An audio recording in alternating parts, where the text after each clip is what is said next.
Hello and welcome to Red in the Face. This is the first episode in a series of podcasts where the four of us discuss politics. The four of us is myself, Morgan, Dan, Harley, and James. So we all met at the end of last year on our politics masters courses at the University of Birmingham. We have a little bit of variety in our political background, but we're all socialists, so expect a certain socialist tinge to our discussions. We decided to do this after the election results at the end of last year. Like everyone else on the left, we thought there was a need for a new left media, and we thought we might just have a little bit of fun. This is lower, this is upper. This is the oppressed, this is the oppressed. This is the exploited, this is the exploiter. Hierarchy as it exists in the family. Hierarchy as it exists in the school. Is it right that so many people live in such poverty in a society surrounded by such riches? No, it obviously is not. Because of the way this society is organized, because of the violence that exists on the surface everywhere, you have to expect that there are going to be such explosions. You have to expect things like that as reactions. So firstly, if we talk about the recent week's Labour report, does anyone want to explain what that's about? It's pretty fucked. It's essentially this report. That's it.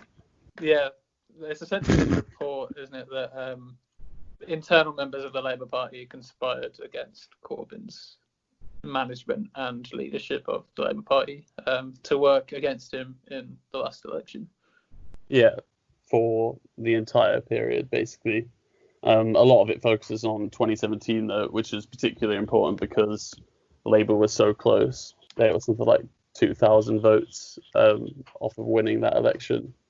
I think Navarra made the best summary of the report. They said, a leaked report reveals the extent to which senior Labour figures sought to undermine their own party's chances in the 2017 general election.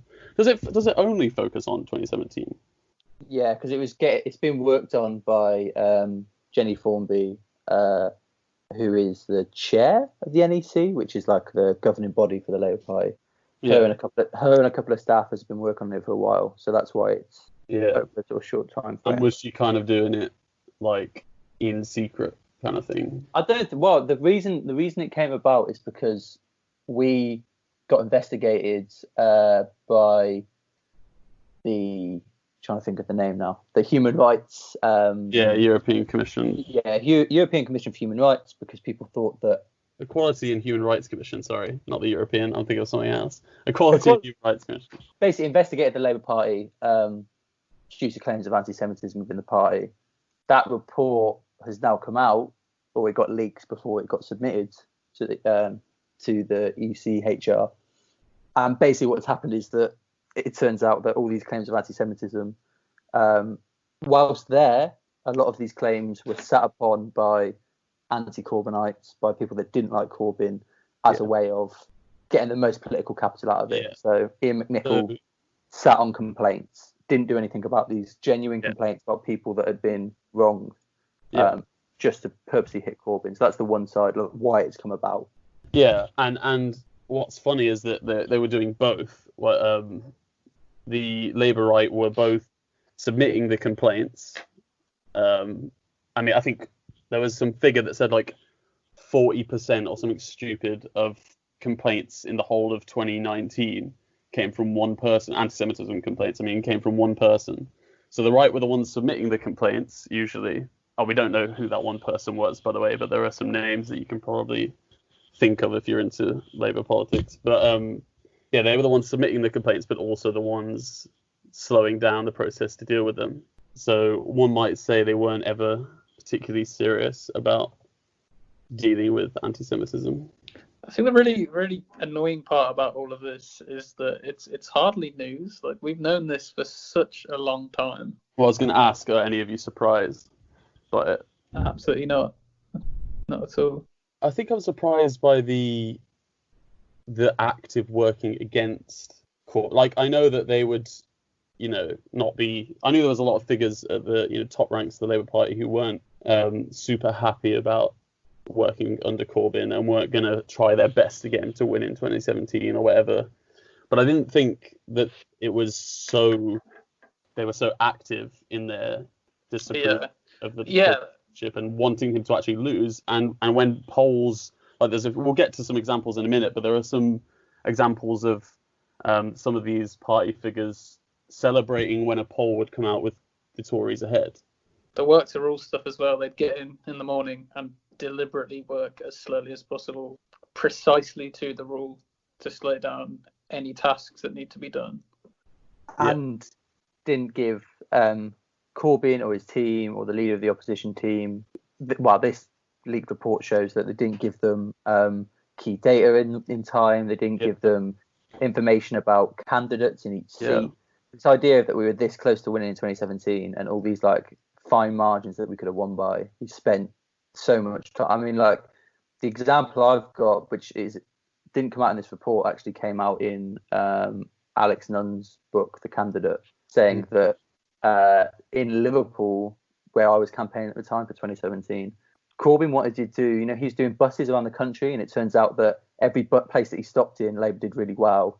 He wanted to do one in Wirral West, which was a margin of about 50 votes.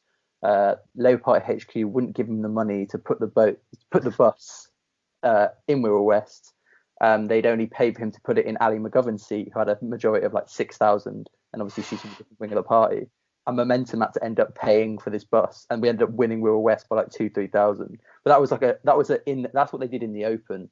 So this report shows that behind closed doors, they literally were just not working for a Labour victory. I was just going to say, like, that raises the question of, like, I wonder how much internal figures in the leadership or in the left in general knew about what was going on as well, and or for some reason couldn't say, we're being obstructed or whatever. I suppose because it would spark a massive row in the party in the middle of a election campaign or whatever. As I say, it genuinely wouldn't surprise me if there were members of the Labour Party siphoning gas or like petrol out of the back of the bus and just like spitting it into a bag or something. Nothing would surprise me anymore. In terms of, what else was in the report? Horrific things said about candidates, particularly, and members as well. Stuff about members that have mental health problems.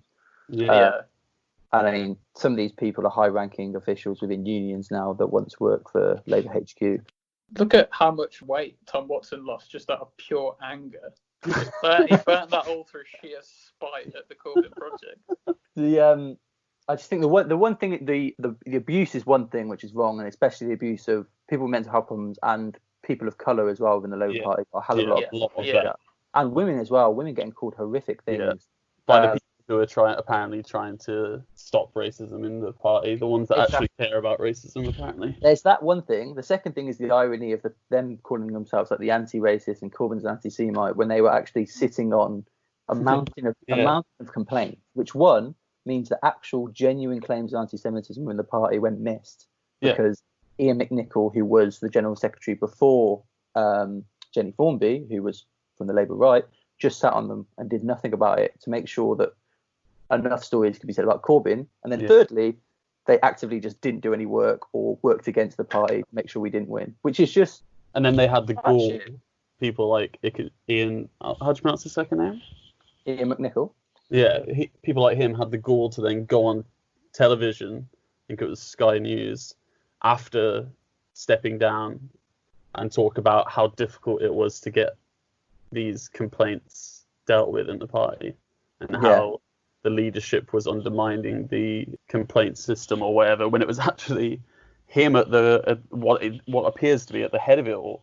He seems to be the one who was orchestrating it. He's the one that's a bit more in the open. Before we even got any of the names of the people, he was the guy that everyone was talking about was behind it. So I was gonna say as well on that as well, the like you said, the gall of these people, and hopefully some people who listen to it haven't done a lot of into Labour Party politics because it gets very boring. But there are a lot of these people.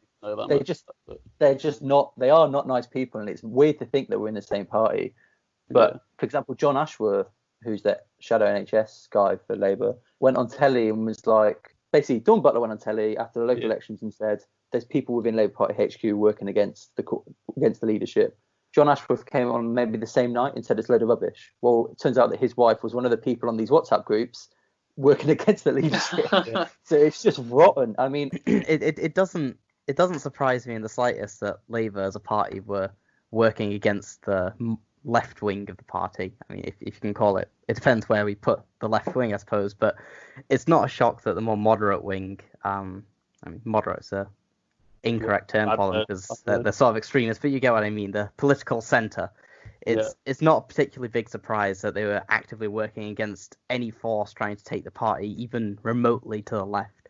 And it's not like the Corbyn project was particularly radical, but that these people are very set in keeping the party as right wing as it can be, while still maintaining some sort of token opposition to the Conservatives. The only thing that particularly surprised me in the report was, like you said, just the horrific things that were being said about Momentum members, wishing that people die in fires is just very young people as well. Exactly. It's fucking maddening that some people think that is in any way acceptable. Yeah. The thing that blew my mind, I mean, discussion on why, I mean, gosh, we could talk about it for hours, why the Labour right act in this way. But the fact that in the report, the people, so basically what accidentally happened was somebody saved all of their WhatsApp conversations to their work laptop, hence why all these conversations come out of the report. So what a fucking idiot. Goodness. I mean, yeah. But it was because they denied WhatsApp access but allowed email access, but they'd emailed it to themselves, so that when they had email access, the genius who was obviously looking into this stuff was like, oh, I'll just look at these. Look at these. But looking at the WhatsApp conversations, I mean, it's a massive report. I've not even skimmed it. I've just basically gone off what other people said, which is kind of bad to admit. But it's the fact that, I mean, Andy Burnham went very hard on this on Twitter, being like, so basically, in the report, they said these people were talking in WhatsApp groups saying that Ed Miliband and Andy Burnham were like a threat to Britain, and they were too radical. And there's just this idea of like this tunnel vision. I don't know what I mean. The only two things that I've got is one, but I don't know. This doesn't make sense for the Andy Burnham. Should we talk about that then? Why they might have done it? Yeah. Well, the one idea is just it's something that I heard Aaron saying to you the other day. I heard Aaron Bastani say, and I'm sure it's sort of coming from a Ralph Miliband critique of the Labour Party never being a socialist party, is that the last trench of the British establishment runs through the Labour Party, and this is what it looks like in the like they will actively work to stop Labour becoming socialist because we live in a two-party state in which power is going to sort of hop between the two now and then, and they can't risk Labour being too far away from the established view. This is what the face of it is these people. Bar that, it's Jeremy Corbyn threatened their PPE degree, which I know is funny considering exactly. their PPE degree to Labour students to cushy job in the Labour Party pipeline. Like, I know people who are exactly primed for that sort of pipeline who got stopped because they're not getting jobs within Corbyn, weren't getting jobs in Corbyn Labour. So what do you do when your back's up against the wall, your livelihoods, or this vision you had for yourself in the world has been shut off? That's absolutely start working against it. Yeah, I think that's a good point. I think a lot of it is obviously there are real ideologues. So there are people on the Labour right with a real ideology. People who want to take it a certain way. But I think a lot of the time it's like an absence of politics or an absence of ideology, and that actually they are in this culture where they love politics as being like a game or a career move, like you were saying, and that Corbyn wouldn't include people like that in his team. And so I think you're right that as part of that. We've done politics degrees. That's literally all of our seminars, but a lot at masters, and then like the 2-3 people at uni was full of those people. That politics is this game, and there's a set view that academics are allowed to teach, and they just suck it up. And I sucked it up. Like, this is a thing. Obviously, we want this podcast for is to sort of radicalize people a little bit. My first essay at uni, which would be 5 years ago now, was about New Labour, and it's so malty and wanky. It's unbelievable. It's like, oh yeah, I know they weren't great, but the world had changed. Money was flowing in and out. And it was just like, well, that's just what I got told to say. So of course I put in a fucking essay. And then these people take this into their practical lives and then have the gall to work against us when we get the chance to run the party. Speaking of radicalisation, you can use the code Radical20 on our Etsy store for 20% off Molotov cocktails. merch. Balaclavas. But I mean, I think the Labour Party more generally, to me, and all party politics represents, like you said, the prevention of any sort of meaningful politics getting made. So there's this thing called the theory called the Overton window, which is also called the window of discourse, which is the range of policies and discussion that is allowed. And to me, the Labour Party represents the end of that. So you can't take it any further. You can't talk about true socialism. You can't talk about communism. Not for the last 4 years, though. I think so, because Corbyn was reforming capitalism rather than ending it. I'm not denying that, but he wasn't saying, like, if you're talking about the Overton window, how you pronounce it, he certainly opened it. Oh yeah, I agree. But I was gonna say, he was talking about. That's why he's gone now. Look at what is acceptable now. He's definitely changed that debate. I mean, I think it is an exaggeration to say that he's changed British politics in a massive way, but he's definitely put certain things. They might be minimal, but the way that the government's now going to react to coronavirus is like you wouldn't have been able to imagine that before Corbyn.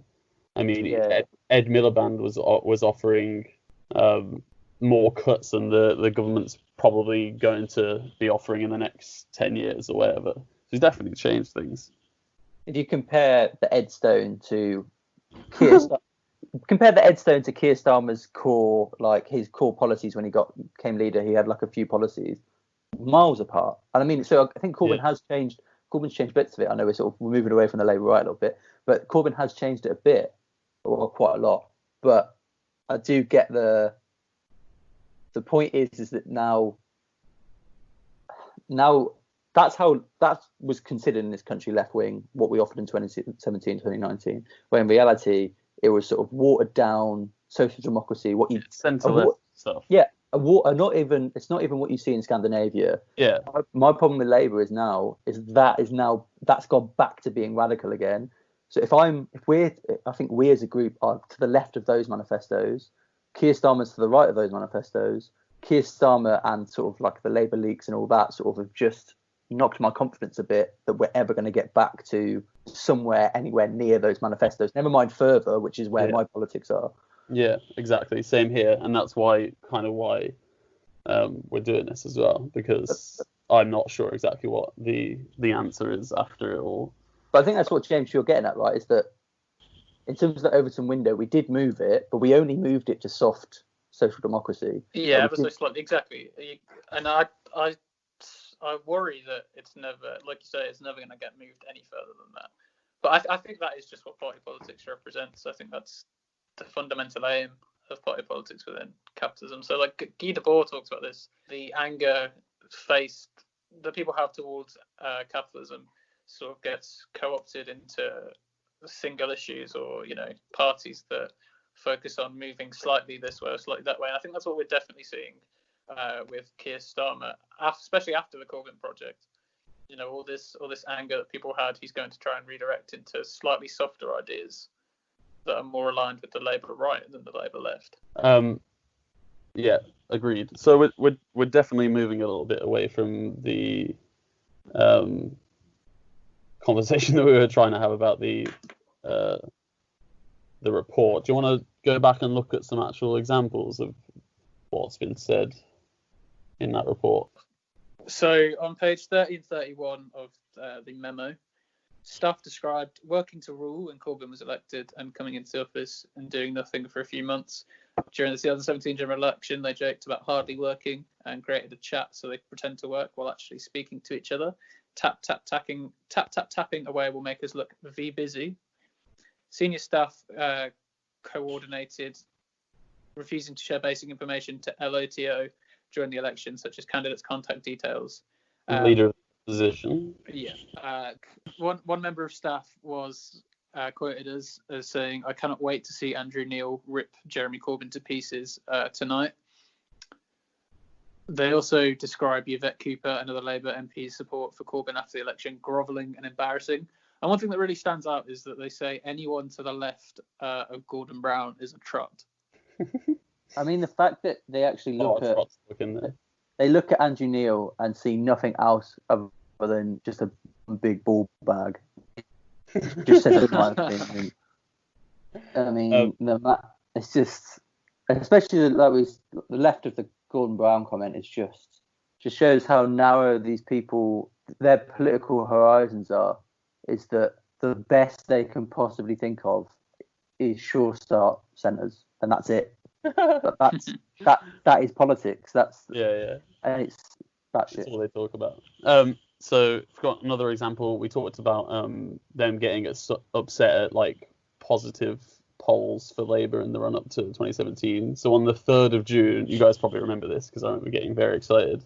There was a poll published by Survation where it showed the Tories on 40% and Labour on 39%. And if you think about it, a few weeks before this, Labour were like 20.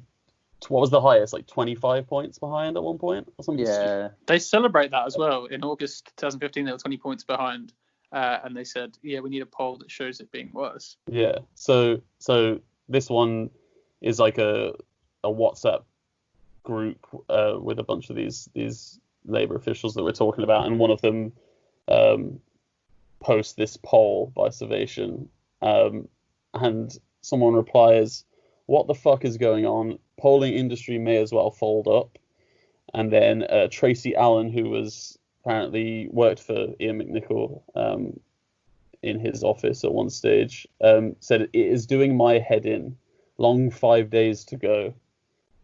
And then someone else publishes another poll, which was published like 2 days before, which shows the Tories with a 9-point lead, and says, "Good old ORB," which is the polling company that polling organization that published that one. So it's pretty clear that they were preferring Theresa May's Conservatives of the time to Jeremy Corbyn's Labour, which, you know, for what this is what pisses me off about it, is the whole time we were like, for a while they moved attack lines on Corbyn, but for a while it was because he couldn't get elected, right? It was like, no, we like Corbynomics, we like Corbynite policies, we just don't like Corbyn because we don't think he can win an election.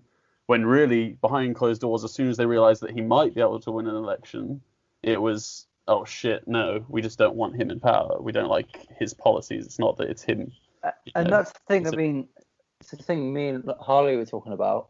This idea of what policy genuinely scares them, because I literally I can't think of what a 2017 policy would be that they'd go, now that's it. I'm going to actively work against it. The only one I can think of that really, I mean, obviously this spans before this, but are you actually sitting there going to work every day thinking that nationalisation of the rail industries is going to bring Britain to its knees and it's going to we're going to be Cuba overnight? The only thing I can think of that really kicks them into gear and they think we can't possibly have this is after the Manchester bombings, Corbyn goes on the offensive and says, look, the reason that there are these sustained terrorist attacks against the West is because of our constant meddling in the Middle East, etc. And the British people loved that at the time. Yeah, and well. people thought he was just going to fall back and go, look, I can't do this now. Now's not the time. And he did it, and people went, oh yeah, that makes sense. That, and that's the only policy I can think is that they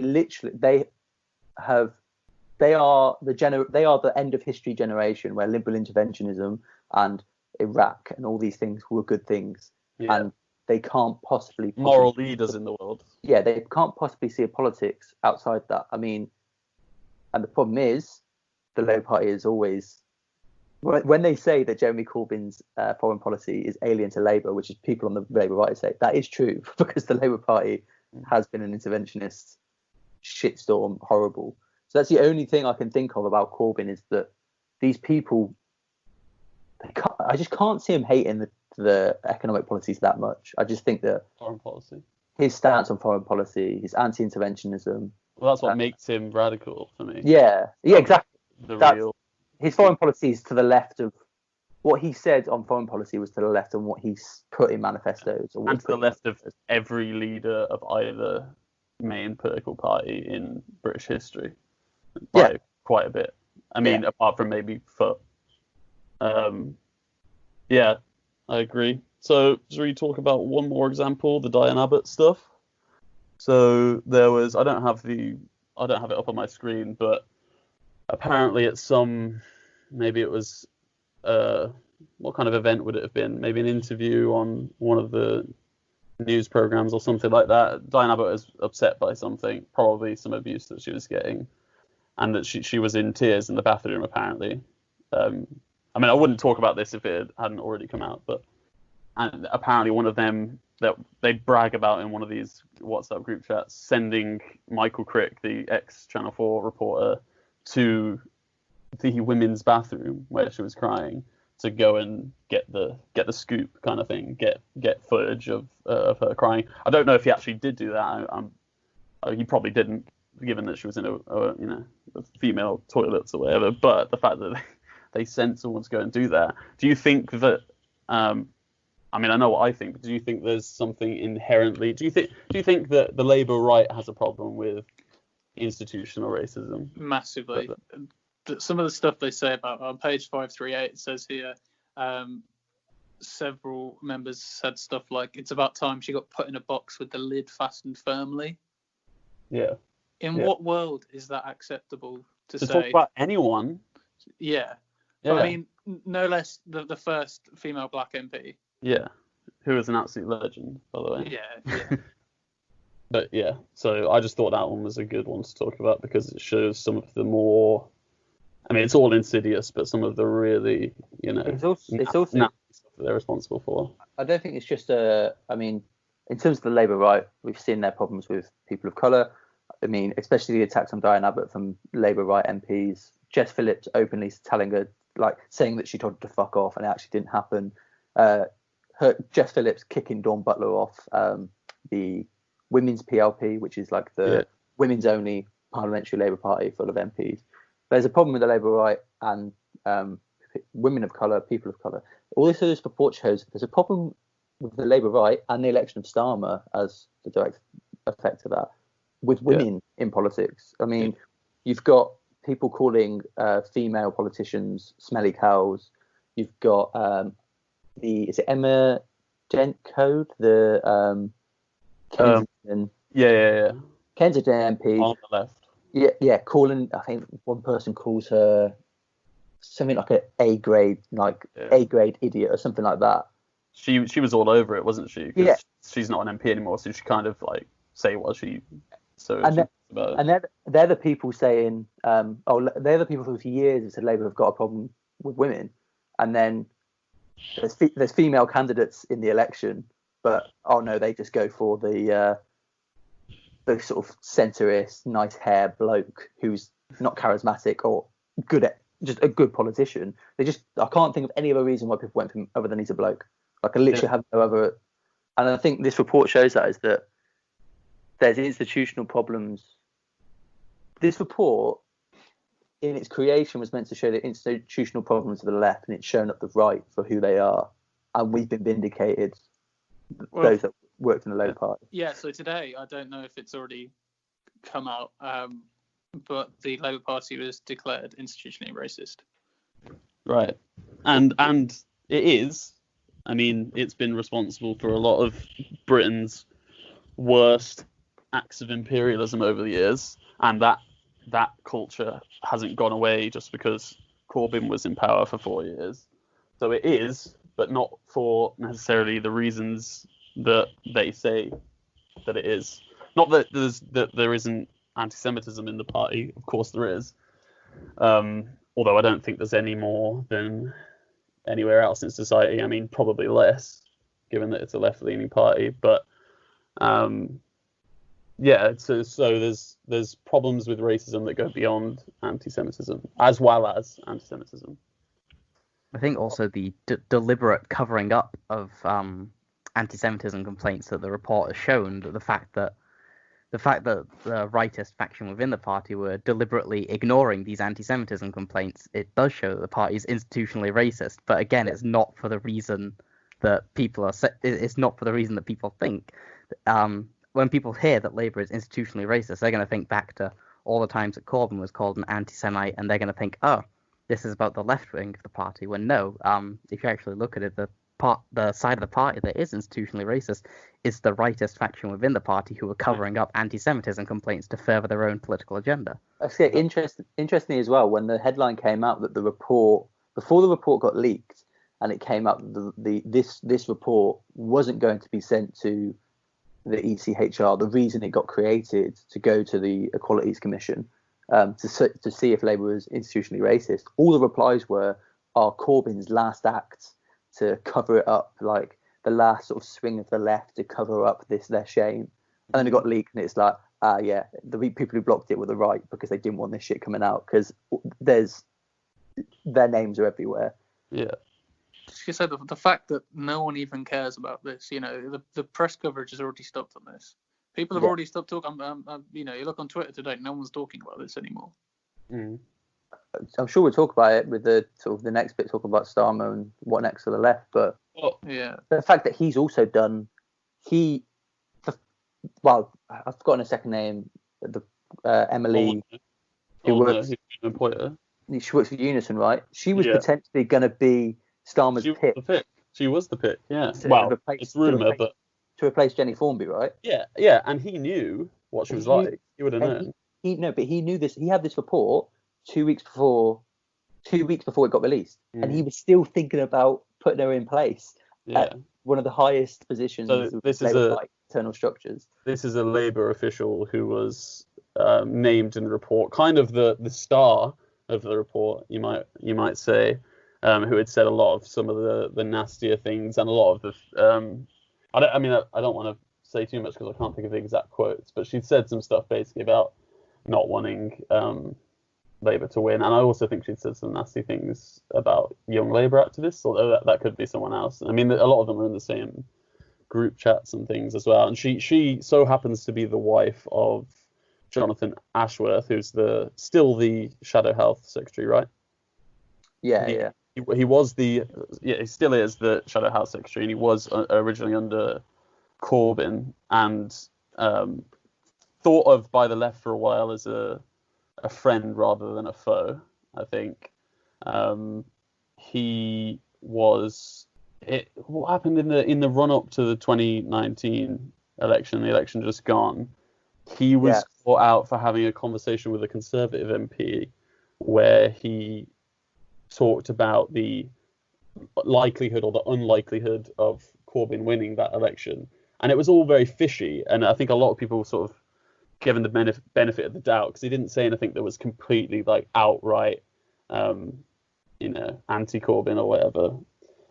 So people kind of gave him the benefit of the doubt, and people forgot about it. But now, if you look at that in conjunction with what his wife has said in this report, it seems like maybe, I'm not going to say that he and his wife speak for each other, but it gives you a better understanding of what he might have.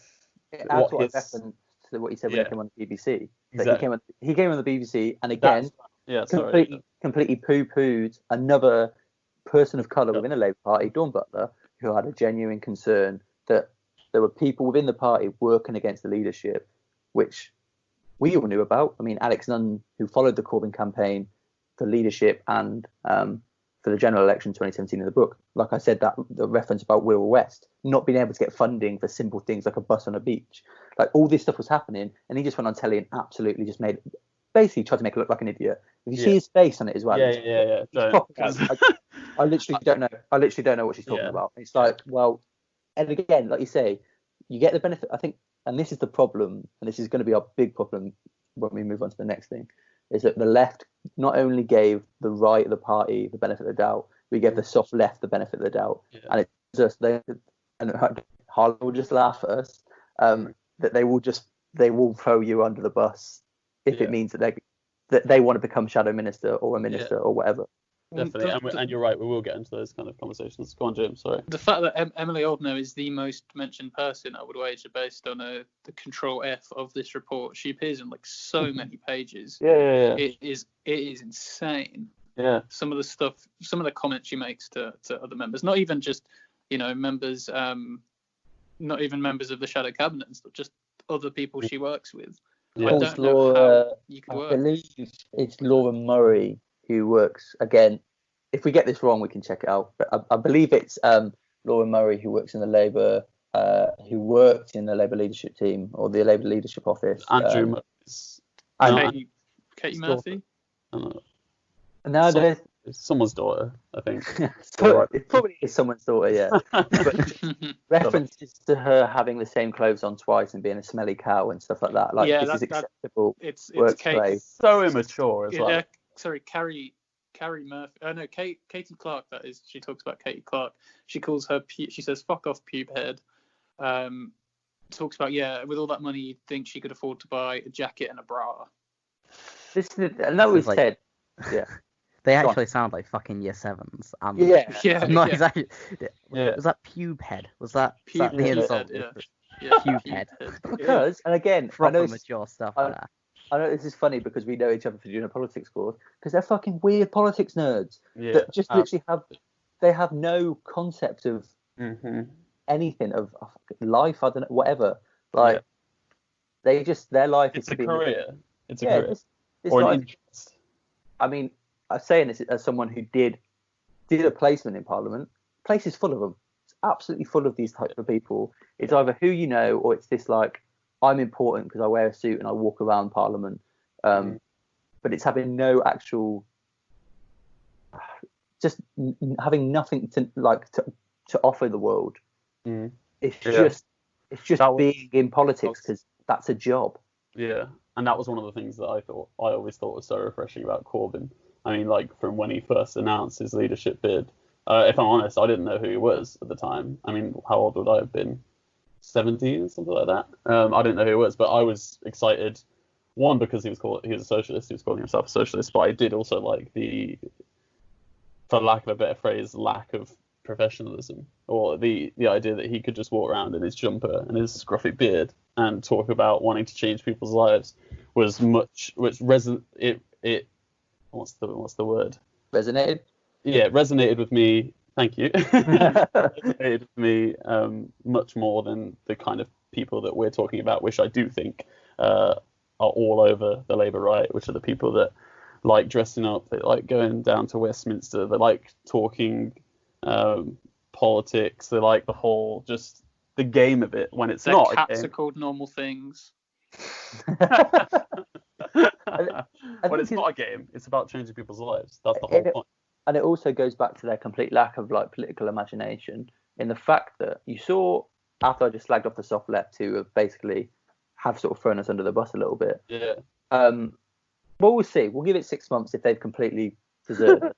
But what the Corbyn project offered Labour MPs, e.g., I'm thinking in particular people like Ed Miliband, who sometimes sounded like they wanted to say more left-wing things, but they were convinced it was unelectable. After 2017, what Corbyn gave people is this opportunity to be like, actually, I think I can say that out loud now, that immigration is okay. Yeah. And if you weren't saying that out loud as a result of Corbyn, but like he gave you the opportunity in the cover just to go, you know what, I can actually be, if I am centre-left, I don't have to act like I'm a centrist anymore. I can be a little bit centre-left. But all these people who worked in the Labour Party aren't even that. They couldn't even be like, oh, actually, I do agree with immigration, or I do agree with this, or I'm going to be a little bit more left. I'm not going to be Corbyn, but I'll be a little bit more left-wing because he gives me license to do that. They still just got stuck in their narrow vision. It's Tories who don't like the label, in my opinion. Tories that know there's a bad association with the word Tory. It's about trying to construct a society around production from need, not just for profit. We're going to talk about Starmer in general, or his leadership so far, what led to his leadership, etc., etc. So who wants to start? I once saw him in person. He's got good hair. He has got good hair. For a man of his age, I mean, how old is he? There's not a hair out of place. Yeah, I mean, he's not my cup of tea, but there you go. In terms of like a linear, like looking at, first of all, why has he, like, how has he won? Yeah, look at the how have we campaign. gone from? How have we gone from this? I mean, Like, man. I think, I think people think it's. I mean, I'm not from a political background. When the 2015 campaign started, I joined the Labour Party the day after the general election loss. I wanted to vote Andy Burnham, and then because I'd read Chavs and Owen Jones was backing Corbyn, I was like, oh, who's this guy? And this guy completely changed my politics. Like, Owen Jones was the start of everything. Yeah. sadly. He radicalised a lot of people. Yeah. But so yeah, Corbyn was this massive phenomenon who completely inspired us. And then we've somehow within those years, the membership has grown because of Corbyn, but then that membership has decided to go with someone that hasn't got any of the same traditions. Never mind what he says. I mean, we'll see. That's why I'm going to stay in the party and see what happens. But everything that his background is completely alien to that of Corbyn. Yeah. And it's just, I'm sure, like we'll talk about it, but there's a million. Well, yeah, he was the director of public prosecutions, wasn't he, and everything. He stands in a lot of antithesis to the Corbyn project, as far as I'm concerned. And I think the important thing that my analysis would be that our Brexit policy killed us, and as a membership, we've decided over 50% of those that voted. I mean, there was a lot of non-voters. Decided to put the person that created the Brexit policy as our leader. My view would be that that's a failure of information. Both as a left within, and people hate the word political education, but I don't know what else to call it. Is that I think there are some. I think you can make some excuses for the left in that regard. There is definitely a huge British media complex that is very effective at informing with my quotation marks up, informing the populace about politics, about Labour politics specifically. That is, information that isn't necessarily. I get that. But I still think it's the job of the left to, at least, if you're going to do anything, we can't wallow in self-pity. Educate your own comrades, and we obviously haven't done that, because I think the problem is that, like we spoke about earlier, the Overton window, is that Corbyn shifted the debate to the left within the Labour Party at the very least. A lot more people that to the left of the Labour Party that once would have never joined have now joined. And the problem with that is because he shifted it so much, and without talking in those terms, you weren't able to win the Labour leadership election. E.g., Jess Phillips was not willing to talk in Corbyn's terms. She didn't last very long. Starmer was willing to talk within the Corbyn terms, and as a result, I think duped a lot of Corbyn supporting people to think that he was a Corbynite when he is not. And that for me is a problem with political education, that we've not understood. One, we're a very London-centric party. Two, we've not understood what mass movement means. People don't understand what a mass movement is, and what we've done is we've employed the people the media tell us is good, and he's shit. Like if he was a well-spoken, like an orator, like a bit like Obama, I don't agree with 99% of Obama's politics, but fuck me, he's a good orator, and he can pull you in. Starmer's none of that, but we've been the Labour leadership the Labour membership got convinced that he is that, and it's just baffling. And I think that is the fault of as a left, that we didn't say, look, being good at PMQs isn't socialism. That isn't going to get us towards the goals we want. Organising within your own communities and actually listening to people that said, you know what, our lives are shit. We don't give a shit about the EU because they've not helped us. Yeah. Like that's what we should have been doing, and telling our Labour membership that's where we should be focusing. But now we've got someone. What's the word they keep saying? A forensic. He's all fart and no shit, as Minan would say. I think on the political education point, I think that's because the Corbyn leadership wasn't prepared to take over. Like if we'd had a few years where it was like we knew we had a realistic chance of taking the leadership, then we would have had time to prepare these things. We had a program of what we're going to do, and we get in. Mandatory reselection would be top of that list for me, and I think if Corbyn was really getting what he wanted, it would be top of his list too. But because Corbyn was doing this socialist campaign group thing where they just pick one of them out of a hat, and Diane Abbott's done it before, John McDonnell's done it before, they just pick one of them out of a hat and say, see if you can influence the debate in the leadership election. So Corbyn, when he then won the 2015 leadership election, he didn't have this left program behind him of what he was going to do with the Labour Party, which would have included political education. At the complete odds to what's happened with the European left, the movement came and then the leader came. So the anti-austerity movement came, and then Syriza came. Yeah. The Occupy happened, Podemos happened. There's a link there between Spain. that. Whereas we had the anti-cuts agenda, and we had people like UK Uncut and stuff like that post-cuts. People's Assembly.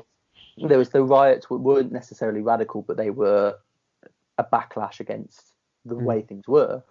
We fluked the Labour leadership, and then we had to try and follow in behind. The leader came before the movement, and I think that the Starmer election shows that we didn't do enough to build the movement whilst we were it. And because we had this campaign, we said before, that we trusted the soft left and we trusted the PLP, and they didn't deserve that trust one bit. Yeah, I think and not to keep making excuses, but I do think that's because we weren't prepared for it. But Corbyn spent his entire time, personally at least, defending himself against being called a Soviet, Russian spy, definitely not Soviet, but Russian spy, anti-Semite, whatever you want to call him, all these different things. So he had to spend his time fighting against the right-wing media complex, which when we talk about whether he should have really engaged with much of that, but he had to spend a lot of time doing that. I think it was unavoidable. And not leading his own revolution within the Labour Party. He couldn't have not.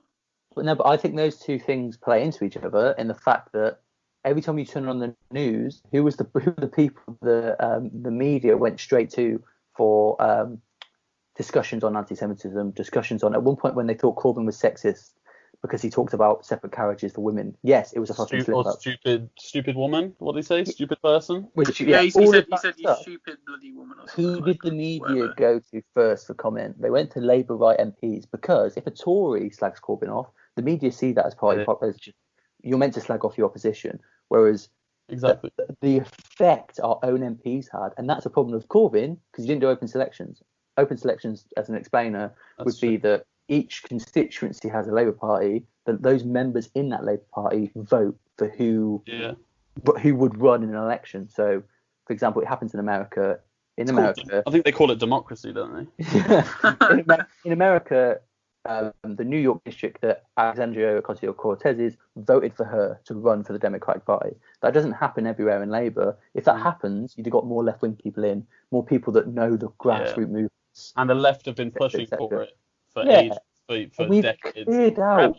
We'd have cleared out these pricks on the right that just. But imagine, I'm not saying it's the reason he shouldn't have done it. I do think he should have done it. I think that should have been priority number one, because I believe in the long game. I think we should have tried to change the Labour Party before we, the old saying is get your own house in order, blah blah blah. But you can't democratise society if you can't democratise the Labour Party, etc. Yeah. But you can run. Just to play devil's advocate, imagine the headlines if Corbyn. The headlines. It doesn't matter, I suppose, because then you have the Labour. Anyway, I would say the headlines are shit. That's true. That's true. And the biggest example of that was pre-conference when they tried to make the move to get rid of Tom Watson, who was the deputy. I agree with you. Deputy. But the deputy who's been working against Corbyn a lot, Tom Watson, who was voted in by members. I voted for him, sadly.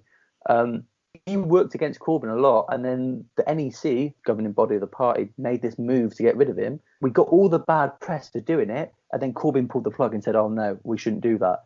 We got the bad press anyway. Just do it. Yeah. I agree. I absolutely agree. But I can see, I know what they would say if it was in Southern. I can see that argument. I don't agree with that argument, but I can see what they would say. At the time, I argued that you should have that Corbyn should do a unity cabinet and all that bollocks, and that Hilary Benn was right to be there and all that shit when I was a Mount. That's the thing. But also, even if I didn't agree with that, but there was also this sort of feeling that Corbyn's our guy, and because of the amount of stuff that which he is, he's still my guy. And I just had a massive portrait of him delivered today. Cult. What was I saying? Yeah, there was this feeling that he's our guy. He's getting so much shit, off everyone. We just have to support everything he does. Let's not try and pressure him into getting mandatory reselection. Let's not try and pressure him into coming out in favour of slightly more radical policies, which, if just to say, I think that he personally believes in those things. I mean, of course he does. Like, you just have to look at his track record. But we weren't, but maybe we could have been pressuring him during that time when he was in the leadership, right from the start, to make those changes to the Labour Party, to democratise the Labour Party in the way we wanted. But there was this feeling that, look, we can't start talking shit about our guy, or, you know, not talking shit, because we wouldn't have been talking shit, but we can't be put pressure on him when everyone else is putting pressure on him. Do you know what I'm saying? Because it was that was the feeling, I think, just for me at least. And I just said, like, I basically would agree with anything he said. I usually do agree with him anyway. But even if there was a tactical decision about Labour Party politics that he made, like appointing that cabinet, even if in my head I was like, I hate that. I mean, you had to sit there and watch Hilary Benn fucking scream about bombing Syria. I think the point is that standing up and cheering for him. I didn't like that, but I wanted to defend it because I wanted to defend the project as a whole. So I mean, So yeah. I just, like I say, moving back on to start, I just think that what Corbyn's failure, as much as, again, he completely radicalised me and changed my politics forever, is that would be the criticism. My criticism of him is, one, I think in terms of the poor nature of the candidates, look, we got wiped out, so there were less candidates than there could have been in the election because there's literally less MPs to choose from. But two, open selections weren't there. Alexandria Ocasio-Cortez is probably one of the most famous politicians on the planet right now, based off the fact that she is from the area in which she is now representing, and she knows the movement, she knows the social background, she knows everything about that area. And if we'd had that in open selections, e.g. Labour members could have voted for those brilliant people that they see in their community to be their MPs, we'd have had better Labour leadership candidates. And the other problem is political education. Yeah. You've got to ask, how is that not the default for politics? How is that not the default? And that's what I don't get, because there's no argument for against it. That's why I think he should have pushed it from the start, because there's no argument against democracy. Like, literally. It's partly why we need left media as well, because these things are pretty common sense, and I think if you talk to most people about them, they will see where you're coming from. I mean, most people aren't bothered by internal Labour politics, but they are bothered about democracy. They are bothered about representation. Things. The job of an MP is to represent those people. It's not a fashion parade. It's not a gentleman's club. It's not a bankers' institute. From inside the Labour Party, I don't get Starmer. So from outside the Labour Party, from Harley, like, what do you have a reason why this has happened, or like, did you know that Corbyn had, like, I guess because you didn't join the Labour Party, you knew that it was like a project. I joined the Labour Party shortly after Corbyn's first election. First elections, and when he was first elected, because of course he was elected twice to be the leader. Well, they elected him once and then they reaffirmed him. He had to do that. So I voted for him the second time, but I left the party essentially because I was surrounded by people who were like really centre left at best, and that's probably the result of my local constituency. But ultimately, the more I looked into things, the more I found that Labour's policies don't really align with my vision of the future. Because even Corbyn, who was supposed to be the figurehead of this left-wing movement within the Labour Party, was advocating for such mild policies that would, you know, what they say in the media, that he'd take us back to the 1980s. And I mean, obviously that's not true, but you can look at that and say that, you know, he'll take us back to the 80s when there were social welfare policies being under attack by Margaret Thatcher. But I left the party because I essentially became more left-wing than the party was willing to go, and I saw there was a significant contingent within the party who were unwilling to go even more left-wing than Corbyn, who ultimately isn't very radical. And I essentially say that I disagree with, obviously. Okay, maybe Corbyn. We'll leave that for another pod, because we'll try to keep it on Starmer, I think. Harley, do you not think it's important to situate Corbyn's politics within the context of British politics at the time? Like, saying that his policies aren't particularly radical, like, I agree. Like, even when he was elected, I was much further. In fact, I was probably further to the left. No, I don't know if that's possible. But, I mean, I was basically further left than Corbyn's policies at the time. But one, do you not think you have to situate what he was arguing for within the British context? Because if he was in Sweden or Norway, which is the example they use for the kind of policies he was putting forward, if he was there, my belief, this could be wrong, but I'm pretty sure it's not, that it is that he would be advocating something much further to the left. Do you know what I mean? Or do you think there's not any use in restricting your radicalism no matter what context you're in, if you know what I mean? I phrased that badly, but... Oh, no, I understand your question. I think there's certainly arguments to be made for both sides, but ultimately, if you constantly reshuffle your policies to adapt to the current circumstances, what's going to happen is the Overton window that we discussed earlier is just going to increasingly shift to the right, because this country is getting more and more right-wing. If the left keeps saying, well, okay, we can't say that because that's too radical, we'll have to say this. That's how you get in this position now, where something like progressive taxation is now being considered quite radical. It's not entirely unusual for people to say, oh, progressive taxation's madness, we need a flat tax rate. And if you look at UKIP's manifesto, I don't remember which of them, but it was one of them, UKIP's manifesto was saying that we need a flat tax rate because this progressive taxation stuff is nonsense. But progressive taxation is a policy that we've had since sometime in the early 20th century. I mean, it was like fucking 90% tax in 1940s if you earned over a certain amount. And that was crazy to suggest like 90%. That. But now the maximum tax bracket is what, 30? Absolutely, What you said as well perfectly sums up Labour's party with Brexit. So Labour's problem with Brexit in the fact that Corbyn traditionally, historically wanted to leave Europe. He's of a Benite, Tony Benn sort of disciple of left-wing reasons for leaving Europe, and because that was seen too, you can't possibly thing to say. You can't possibly do that because that's outside the norm for what you're allowed to do as a Labour Party. We got completely destroyed. Our best chance of offering people something with it, like in a lifetime.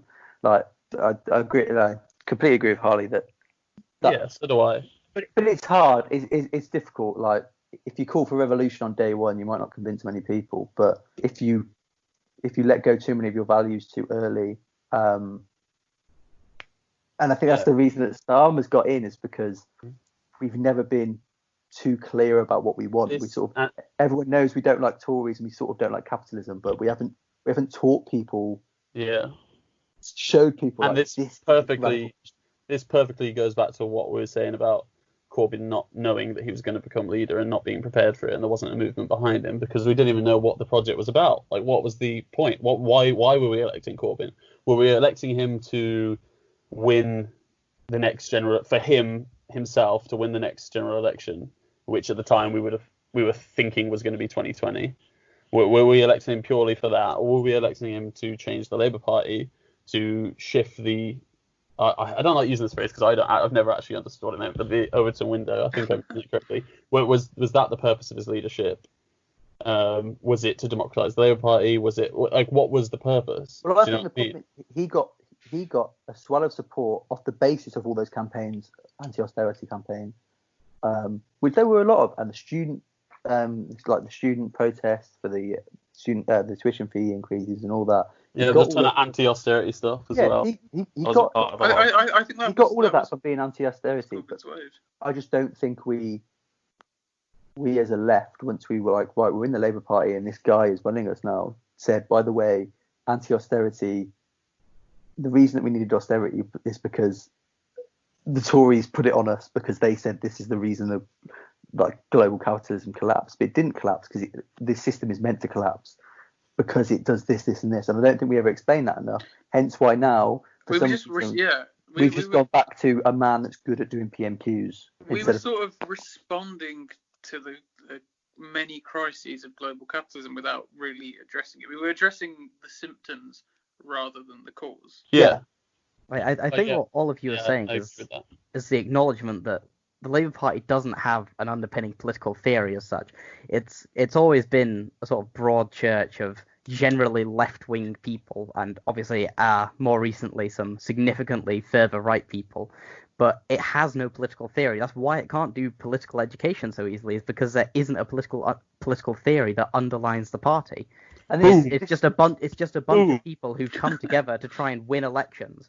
And the most dominant political theory within the Labour Party is essentially not being Tories. That's how you get someone like Keir Starmer, who is in all but name a fucking Tory. And wouldn't know what to call himself other than that. Would have exactly. absolutely no idea what his politics. And that's what I was saying earlier about the absence of politics. That is, yeah, I think you summed that up really well. I think sorry, go on. No, go on. Any Labour leader worth his salt would never accept knighthood, as far as I'm concerned. Ideally, obviously. No person. Yeah, well, the fact that the Labour Party has members that would is again a core part of the problem. As a leader, I think I personally would, just so that I could get the opportunity to insult the Queen to her face. I think rather than actually accepting knighthood, I'd go for all the bureaucracy involved, and I'd go to the ceremony, and I'd just call her. Maybe we'll edit that out. Before we go too far away from it, just on Harley's point is that he's basically saying that obviously the Tony Benn line of the Labour Party's never been socialist, but it's had socialists in it. I used that in my essay. Yeah, it's also the idea that if European left-wing parties like Podemos, etc., looked at us, and this is why the European left sometimes didn't get the Corbyn project, they look at us and go, how are you people in the same party? How is Dan Hodges and Jeremy Corbyn, Dan Hodges being a journalist who writes for the Daily Mail, who was once in the Labour Party. Dan Hodges being a more, is he? Yeah. How can he and Jeremy Corbyn be in the same party? And this is why I'm guessing we're going to go on to the discussion now of like what is the role of the left now? Is it a done project? I mean, I'm still a member, Morgan's still a member, James and Harley. I mean, Harley was for a bit, James is now left. Like, is it that we create something different? Have we got the ability? Have we actually got the strength to do something different? Or is our job to try and hold on in the Labour Party long enough that we can have almost like a second charge here? And do we use what we've learned from these years, the Corbyn years, to go and organise in our communities and actually create something bigger and better outside? Like, I think that comes to like a distinction between what is theoretically the most effective position or the most effective tactic to take, and a emotional tie to the Labour movement. Do you know what I mean? So like now I'm in the party still, and I intend to remain for the time being, but I'm not sure how effective it's going to be. But I can't separate myself like on an emotional level for what it can represent. If you know what I mean? Me and Morgan were sat on the day of the election, sound like middle class twats in a Pret. We were sat and we were. It was gluten free. But we were sat looking on the election in 2019, looking at the pictures of the youth quake coming in, buzzing, going, we're going to do it. We're going to fucking do it. And then I'm still a member of the party because of that feeling of like one day we'll get back to that point of like we can do it. But if it wasn't for the fact that I'm the chair of our Worcestershire Young Labour, and the fact that we're basically going, right, we can't be asked with CLPs, which are the constituency Labour parties, we can't be asked with the structure of the Labour. We're just going to go off and do our own thing and organise on our own. It's like but that's because in Worcester we've got nothing else. If I lived in London, I'd go join something else because they've got other things. In Worcester, there's literally nothing else. It's like when they talk if I lived in London, I'd move to Worcester. They talk about ending factionalism within the Labour Party, and I was like, what the fuck am I going to do then? I need that factionalism to justify me remaining in the party. Factionalism is the favourite hobby of the left. It's what we do. Can I point out that ending factionalism within Labour is essentially going to be a means to solidify it as a right-wing party. Yeah. And also, I'd also like to say that Lenin ended factionalism, except it wasn't a fucking right-wing party.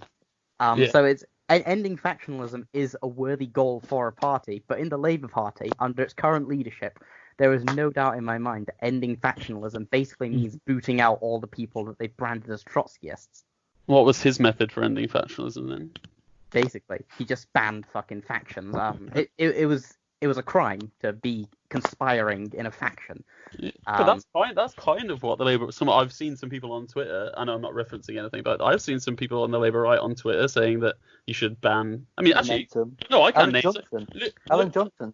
Shut down Momentum. Shut down Momentum. Remember that video when Momentum gained like 50,000 members or whatever it was, and they did a little cute video where they went through all the different horrible things that people on the Labour right had talked about. A bunch of those quotes were, popular's the wrong word, like well-known figures on the Labour right who were saying shut down Momentum without. So that's why I kind of asked about Which Lenin's methods, because led to such a Well, calling Momentum Momentum is- a fascist organisation. Momentum is ultimately it's a party within a party, and that's one of the big problems with it, is that it's a party within a party, so it doesn't actually control the party. So the ideology that Momentum espouses, and any political theory that is espoused by Momentum members, which really ranges, by the way, yeah, of course, it ranges from, well, I don't, all over the shop. yeah, it's fucking everywhere. You have people who think that Corbyn is the be all and end all of left wing politics, and you have people who probably would have stood there with Stalin chilling in the Politburo. Yeah, exactly. So it's a party within a party, and that's not a recipe for stability or even electoral victory, I would say. And to the best of my knowledge, the Conservative Party doesn't have this problem. It's a party within a party.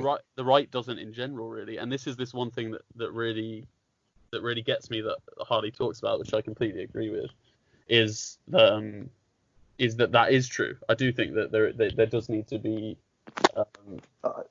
a what's the word, less factionalism, basically. As a counterpoint, though, is that I wouldn't say that on the right, because factionalism on the right brought down a Conservative government in the fact that UKIP scared David Cameron so much that he called a referendum, which he then lost, which then brought down the Conservative government. So the argument of having another party on the left and us just being like, this is us over here, is that we do the same to Labour, and that we scare Labour in enough seats in a different. I'm not saying this is what I want to do, but this is what people would say. In a different organisation, which happens in, like with Die Linke, they do it to the SPD in Germany. Oh no, I agree. I still think it should happen. I'm saying that I agree with Harley's what Harley was saying about how that's not an effective way to win power. I don't think that we should stop doing it, because I'm not going to give up. Like, I'm not currently giving up like I said, if that did happen, if they did end factionalism, whatever that means, I wouldn't then accept that and be like, yeah, well, I'll just go along with this new right-wing Labour Party, like Harley was saying, what it would become. But at the same time, like, my ideal would be that the right factions of the Labour Party. Obviously, that's what I'm trying to say. The left while that doesn't happen, I'm staying in my factions. You know what I mean? And I'm not actually like solidly in any, because even Momentum has its problems and this and that. I do pay Momentum £3 a month, but you know what I'm saying. The thing the left needs is instruction, and that instruction is Google Murray Bookchin.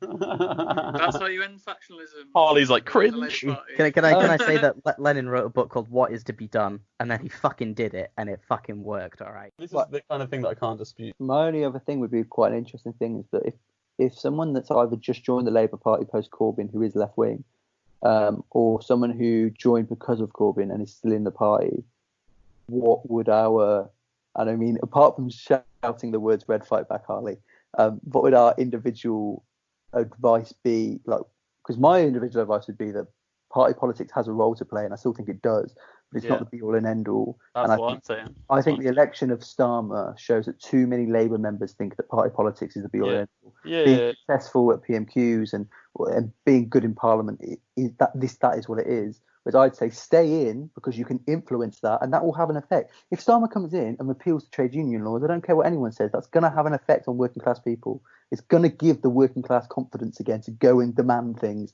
because they can be part of trade unions. They can go on fucking wildcat strikes legally. Trade unions and political parties have a role to play. You shouldn't leave either of them, but they're not. Neither of them be all and end all. But if we were to get Keir Starmer in, he was to repeal trade union laws. I'm not saying he will, but if we could 100%. try to do that, we could organise people within their workplaces, and they go, oh wait a minute, why are we?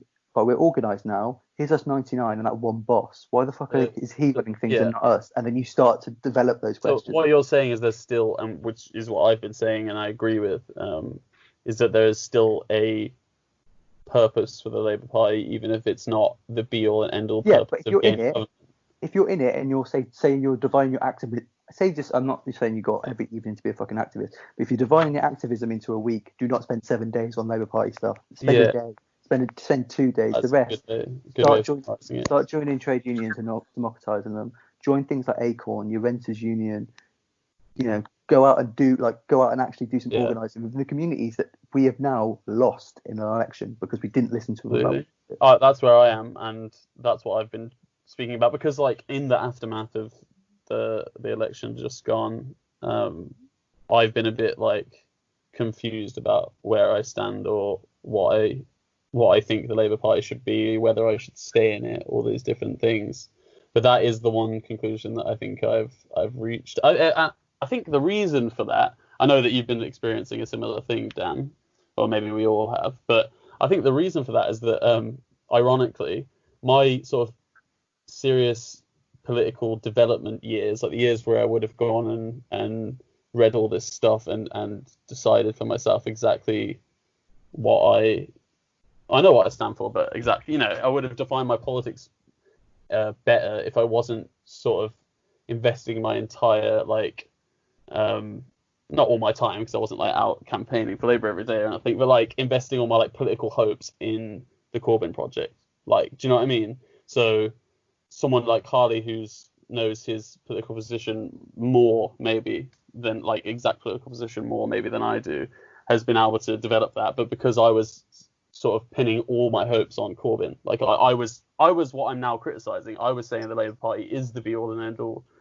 Same. And if we win the election, I'm not the same person since December.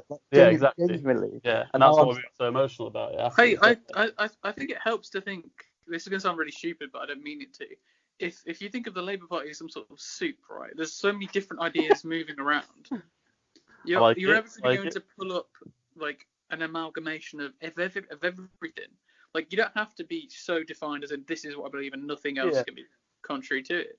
There's a lot of room for space within the course. But I wasn't thinking about. Yeah, I agree. What I wasn't doing during the time that Corbyn was leader was defining exactly the sort of tactics for gaining the world that I want to see. The world I want to see hasn't changed. You know what I mean? I want the same world. I want a socialist economy. I want a socialist society. That hasn't changed. But what has changed is I'm not sure now. I'm not as committed to Parliament as I was. I'm not as committed to the Labour Party as this vehicle for change as I once was. Not that I was ignorant of the failings and the failures of the Labour Party and its its mistakes or whatever, but I was pinning all my hopes on Corbyn, basically. Maybe that's the cult thing coming in as well, because I do just love the man on a personal. He's got a nice beard, I'll give him that. Dialectical concepts which have to be re-examined in accordance with changes in society. Now we're going to talk about the future of the left post-Corbyn, and during Starmer. What do we do? So who wants to start on that? Oh, I guess I'll start. I haven't been roped into going first. So I think the important thing that the Corbyn project and its ultimate failure has shown is that reformism is a bit of a dead-end path. The result of Corbyn's election has basically been that we've not got Labour into power. Labour has been further demonised by the capitalist press, and now we have a red Tory in power. It doesn't matter who you elect after this. They're not going to be radical enough to actually make significant changes to the Overton window. They're not going to be radical enough to change British society back to how it was. Ultimately, we can't rely on the electoral process when the electoral process is so heavily controlled by the media. And we know for a fact that the media slants extremely right-wing. I mean, you have to look at the largest papers in the UK, the Daily Mail and the Sun.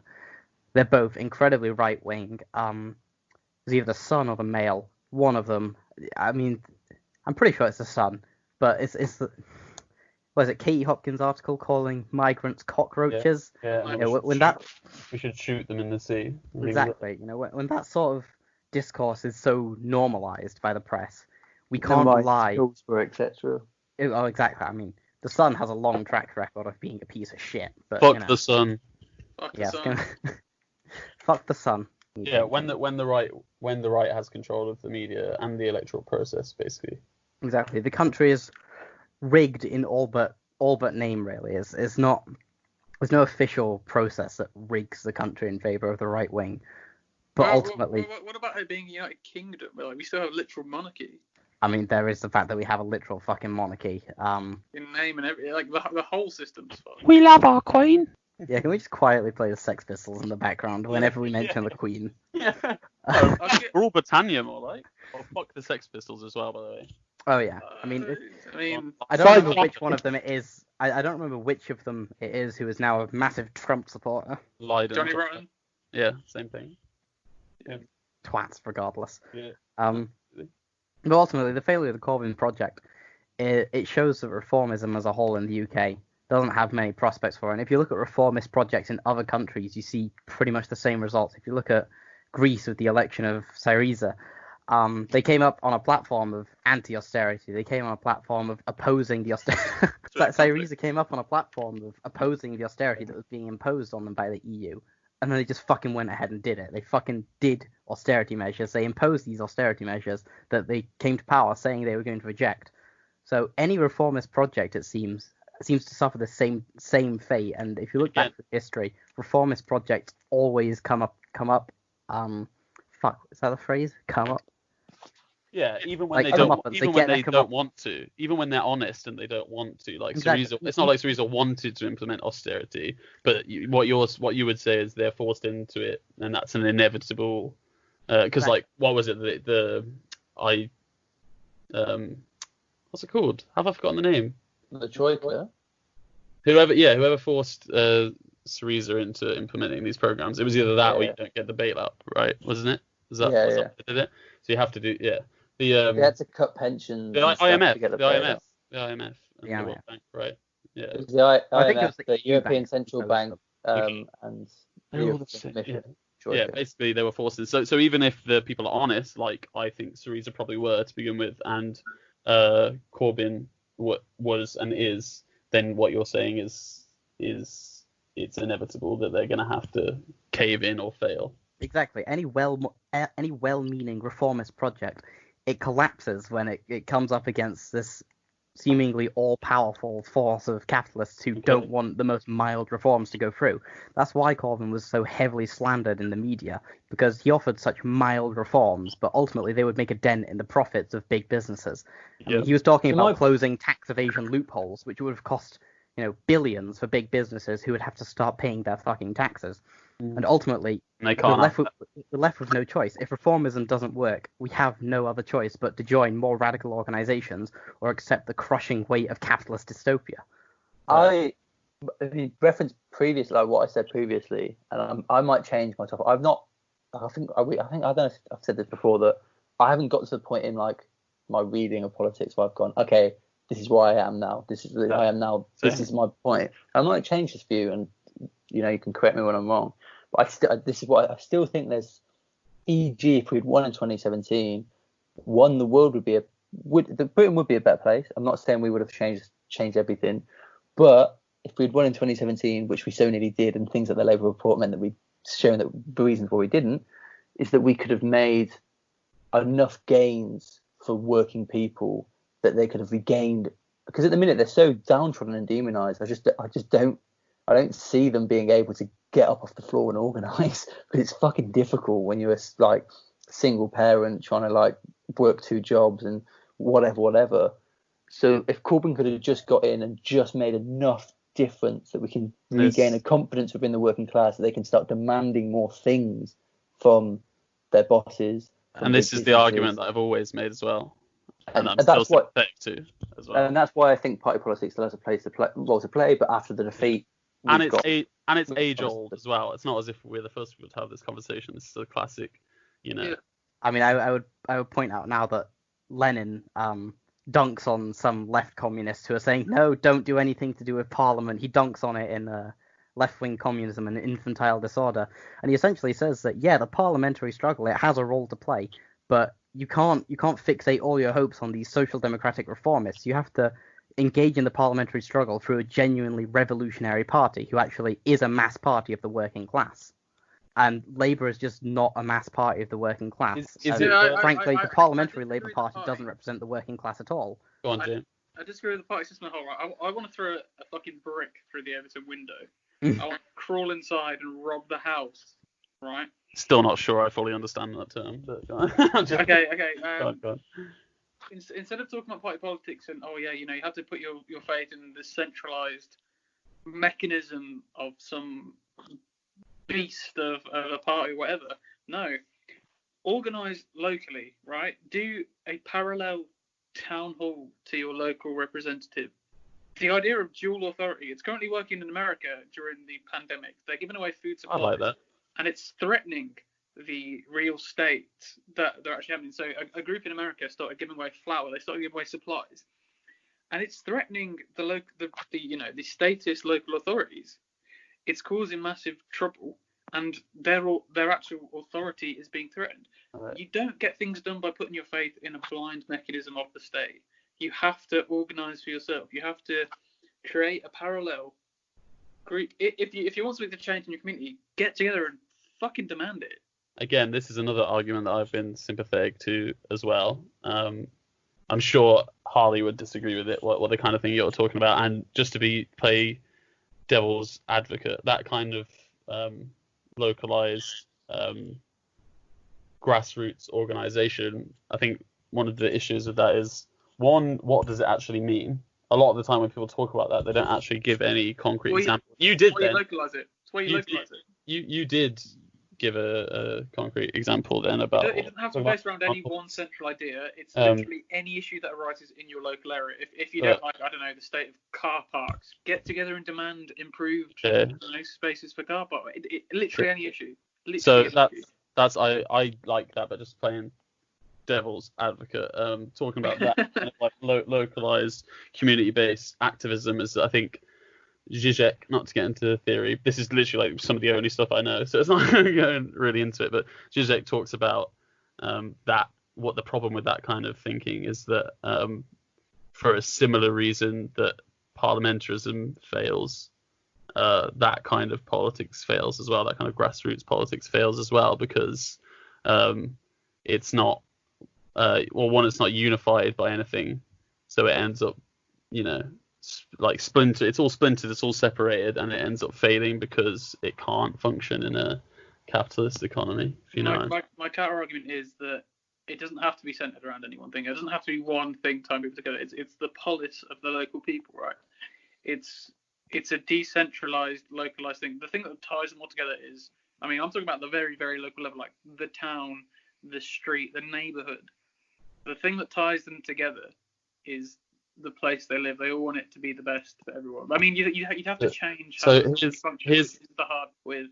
Firstly, like this is serious. Do Google Maury Buckton. Most of what I'm talking about is based off his theory of communalism. But it's what I was about to say. You have to change society first, which is the hard part. But I'm on about on the interim, I guess, as you are with trade unions and with political parties. But there is much more finality, if that makes sense, in trade unions and political parties, as this is the end of history sort of thing. Like, this is how it's always been. Radical local politics would be a new thing. It's taking the power from centralized groups like trade unions and parties and moving it to entirely localized areas. Acorn that are starting right now, right, are doing a similar thing, but they're still calling themselves a trade. They call themselves a trade union, but they're just doing it from a decentralized model. So I think you can have decentralized trade. I think trade unions are still a good thing, and you can still criticize them for their bureaucratic nature. But I agree with you that decentralized models of organizing, such as exemplified by the rise of Acorn, which is sort of started off as a renters union, is now it's just a working class union who are actually winning court cases for people. Which is what I want to do. To challenge the current system. Yeah, want to do more work in, but I still think that it all has a plan. I don't think there's one goal, there's one way to do it, and I think that like me and Morgan have said, we put all our eggs in the parliamentary basket. We realise that's wrong, but I'm not ready to take every single egg out of it. I think there's still a place for it. So that about wraps it up for our very first episode of Red in the Face. We hope you guys enjoyed listening to it as much as we enjoyed making it, and we hope you'll tune in for our next episode where we'll be discussing the response to coronavirus so far and the radical alternatives. Until then, have a good one.